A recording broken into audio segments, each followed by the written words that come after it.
Hi, welcome back to my YouTube channel. Let's see how to auto hide your taskbar in Windows operating system.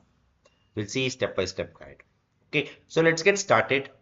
So whenever you are using the system in whether it can be laptop or the desktop. So here on the bottom you can see the taskbar, like here you can see what are the applications you have opened. Okay, and suppose if you want to hide this taskbar, means what you can do is like you can just right click on the taskbar, go to the taskbar settings.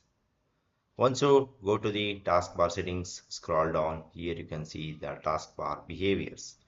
So here you can see the download arrow symbol, just click on it, and here you can see the option called automatically hide the taskbar.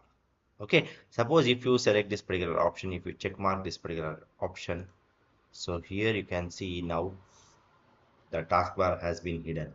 Okay, and the question is again how I can view the taskbar whenever I have hidden the taskbar means once you take your mouse cursor to the bottom of your screen, again you can see the taskbar on your Windows operating system.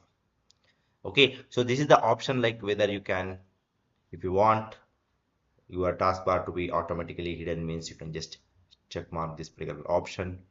If you don't want means again you can just remove it. Okay, then if you remove it again you will be able to see the taskbar as it is. Okay, so that's all about this particular video guys. I hope you like this particular video. Please do subscribe to my YouTube channel. See you and all. Thank you. Bye bye.